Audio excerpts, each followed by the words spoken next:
There's a place where creatures attack and block with the use of magic and spells in the pits of man's fears. This is the dimension of the imagination known as Magic the Gathering. If I dare walk inside this card shop, there's a chance my wallet will be absorbed by that which habit this dwelling. But yet, I feel the urge that I cannot describe.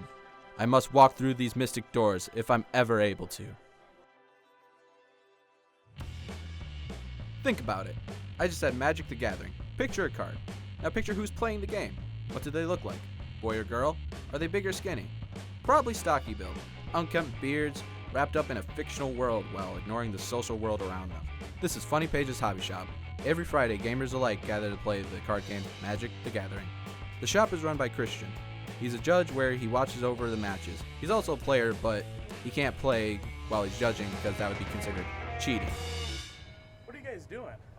Well, you see, we're filming a documentary on Magic the Gathering and whether, social perception, the stigma, and all of that. Yeah. I would say yes, because I think a lot of people still equivalate it with, and this is probably another example still, but about, I guess, like evilness per se is, there's a lot of Facebook pages dedicated to why it's evil, and 1 second. Yeah, you have to keep paying 2 energy. So, but as I was saying, there's groups all over Facebook you can find of people against the card game and whatnot, and I think a lot of people perceive Magic players as overweight, smell bad, would rather sit inside all day and do nothing, and so I definitely think there's a little bit of a stigma. Magic the Gathering is a collectible card game created by Richard Garfield, a mathematics professor in 1993, and is published by Wizards of the Coast. Magic is the first example of the modern collectible card game genre and still thrives today, with an estimated 6 million players in over 70 countries. So standard is pretty much a 60-card deck.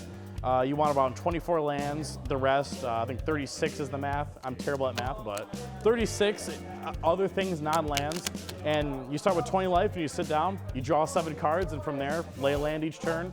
Cast a spell if you can. If not, you pass a turn. Beginning of your turn, you untap, upkeep, you draw a card. Upkeep just means if you have anything trigger, usually doesn't matter, for standard. You have main phase 1, which is where you cast your spells, you lay your lands, you play your sorcery speed stuff. Then you have combat. Combat, you declare attackers. Your opponent can block if they have blockers. Zach L, you have Mike Rice. Bowen, you have Matt. Levi, you have Caleb. Levi. That's right Oh there. no, you're not going. Oh, that's going out. I know. Okay. Luke, you have the pain. The pain? The Matt.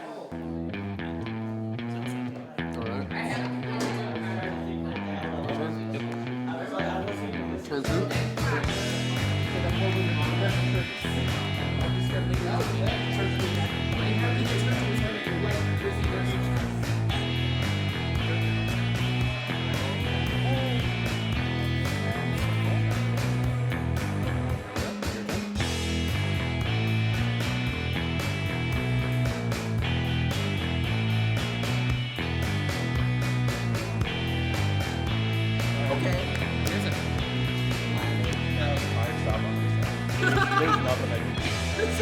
That was literally. I know a girl personally who said this to my face, girls don't like guys who play Magic the Gathering, which is a complete opposite. I know what you get. I know what I should get too, but the shitty players don't have it. How do you think people perceive people that play Magic and Magic itself? Kind of as nerds, geeks, kind of frowned upon, I guess. What I mean frowned upon, I mean like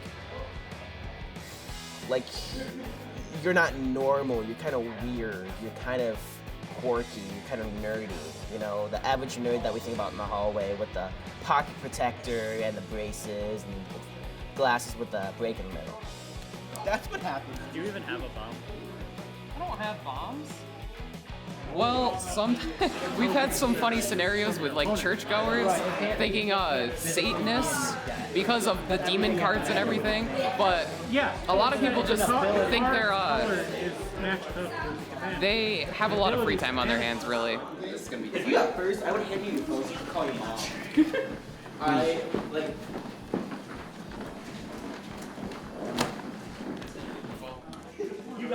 All right, ladies and gentlemen, please come up here for final standings.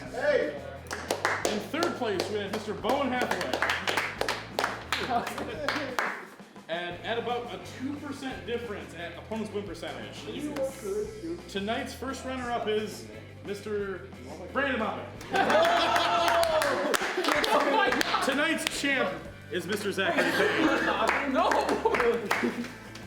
Oh, thank you. That's funny. That was funny. I have to,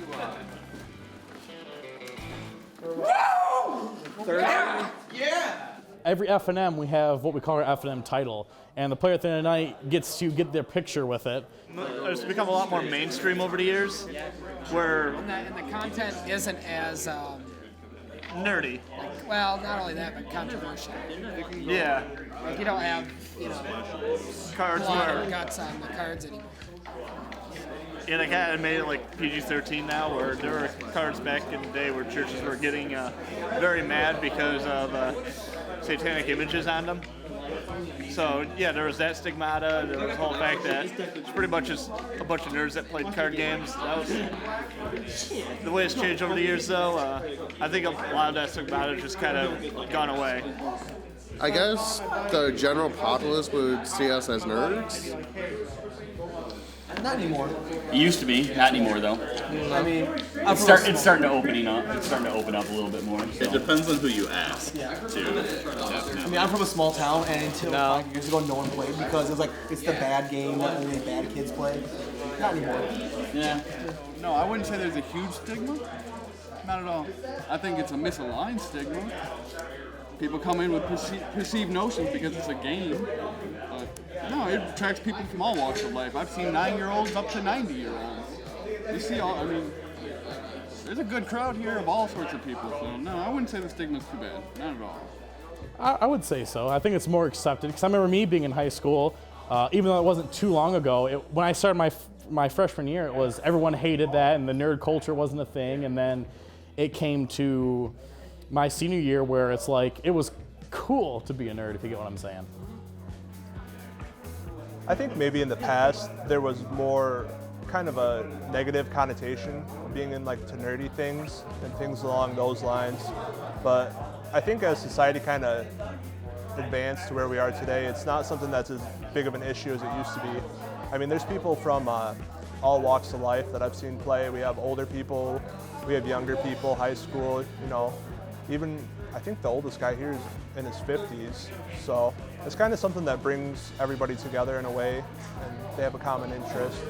But I think that's what the stigma is just, a bunch of nerds sitting down playing a card game, wasting their money. And maybe we are, but we're at least not doing drugs. There's a stigma in everything we like, but it's all about ignoring that stigma and seeing things for how you want to see. These communities kind of brings a sense of peace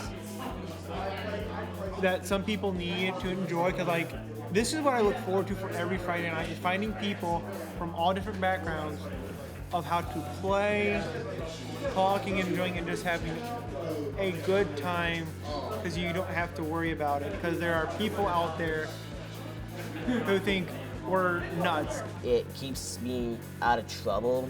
I have more friends, I do more things.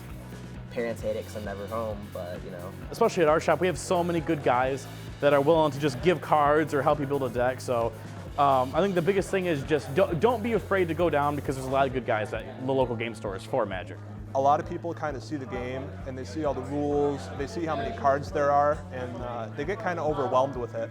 But I think a lot of the people really want new people to come out, and we try to be helpful and do everything we can to encourage people. So if anyone was interested, I would say just go out and try it.